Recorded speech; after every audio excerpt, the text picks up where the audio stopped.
ربنا آتنا في الدنيا حسنة وفي الآخرة حسنة وقنا عذاب النار۔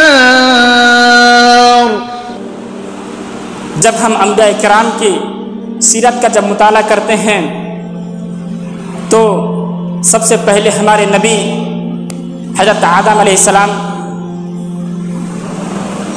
لمبی کہانی ہے، جب ان کو مٹی کا پتلا بنانے کے بعد جب اس کے اندر روح پھونکا گیا، اس کو جب جنت میں رکھا گیا، شیطان کے بہکاوے میں آنے کے بعد جنت کے کسی پھل کو کھا لیا اور کھانے کے بعد اس کو جنت سے نکال دیا گیا۔ اس نے بھی یہی دعا کی، ربنا ظلمنا انفسنا وان لم تغفر لنا وترحمنا لنكونن من الخاسرین۔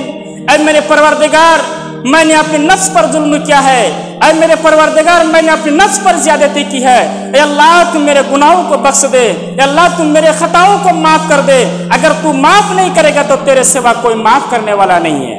گناہ ہم کرتے ہیں اور معافی کس کے لیے مانگیں گے؟ یہاں پر آدم علیہ السلام نے جو دعا کی، ربنا ظلمنا، کہ اللہ میں نے اپنے نفس پر ظلم کیا ہے، یعنی تیرے حکم نہ ماننے کی وجہ سے میں نے ظلم کیا ہے۔ اس کے مطلب یہ ہوا کہ اگر کوئی نبی اور اللہ کے باتوں کو نہیں مانتا ہے تو وہ اپنے نفس پر ظلم کر رہا ہے۔ اللہ تبارک و تعالیٰ نہیں کرے گا، کسی بندے پر ظلم نہیں کرے گا۔ آپ جو بوئیں گے کل میدان حشر کے اندر وہی کاٹیں گے، آپ جو عمل کریں گے کل میدان حشر کے اندر وہی دکھائی دے گا۔ کل ہو کے یہ مت کہیے گا کسی مولوی سے، کسی عالم سے یہ مت کہیے گا کہ مولوی صاحب آپ نے ہمیں بتائی نہیں تھی، اے مولوی صاحب ہمیں آپ نے اس طرح کی بات کہاں بولے تھے۔ جیسا کہ سورۃ الملک میں ہے، جب جہنمیوں کو جہنم میں ڈالا جائے گا، اس سے پوچھا جائے گا کہ تم جہنم کیوں جلے جا رہے ہو، تم جہنم کیوں جا رہے ہو؟ اس سے پوچھیں گے جہنم کے دروگے، کیا تمہارے پاس کوئی ڈرانے والا نہیں آیا تھا؟ تو وہ کہے گا قالوا بلی قد جاءنا نذیر فکذبنا وقلنا ما نزل اللہ من شیء۔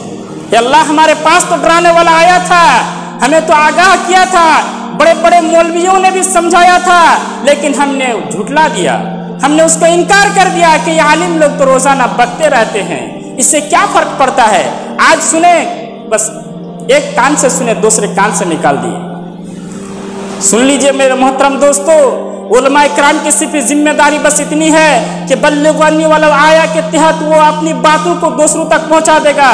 آج جو جاہل قوم ہے، آج جو جہالت بھری ہوئی ہمارے قوم کے اندر، بس اس کی ذمہ داری اتنی ہے کہ اس کو سمجھا دے، اس کو وہاں تک پہنچا دے کہ اللہ کے رسول اور اللہ تبارک و تعالیٰ یہ کرنے کو کہا جا رہا ہے۔ میرے محترم دوستو، آدم سے بھی غلطی ہوئی، آدم نے بھی اللہ تبارک و تعالیٰ سے معافی مانگی، اللہ نے اس کو بخش دیا۔ حضرت نوح علیہ السلام کے زمانے میں جب نوح علیہ السلام نے اپنے 950 برس تک دعوت تبلیغ کا کام کرنے کے بعد جب قوم سے عاجز آ گئی، جب قوم سے تھک گئی، تو اللہ تبارک و تعالیٰ کے دربار میں ہاتھ اٹھایا اور کہا کہ اللہ میں اپنی قوم کو سمجھا نہیں سکتا ہوں، میری قوم ایمان نہیں لا سکتی ہے، اللہ تو اس قوم کو برباد کر دے، ہلاک کر دے، نیست نابود کر دے۔ اسی نیست نابود میں اللہ تبارک و تعالیٰ نے زمین سے پانی اگالا اور اگلنے کے بعد ساری قوم کو ڈبو کے رکھ دیا۔ جب اس کی قوم ڈوب رہی تھی، اس کا بیٹا بھی اس کے سامنے ڈوب رہا تھا، تو نوح علیہ السلام اپنے اللہ تبارک و تعالیٰ کے دربار میں ہاتھ اٹھاتا اور کہتا ہے کہ اللہ تو نے مجھ سے وعدہ کیا تھا کہ تیرے اہل کو بچاؤں گا، لیکن آج میرا بیٹا اس پانی میں ڈوب رہا ہے، تو اللہ میرے قوم کو، میرے بیٹے کو تو بچا لے۔ کہا کہ انی اعیدک ان تکون من الجاہلین، میں تمہیں نصیحت کرتا ہوں، نہیں تو تو جہالت میں سے ہو جائے گا۔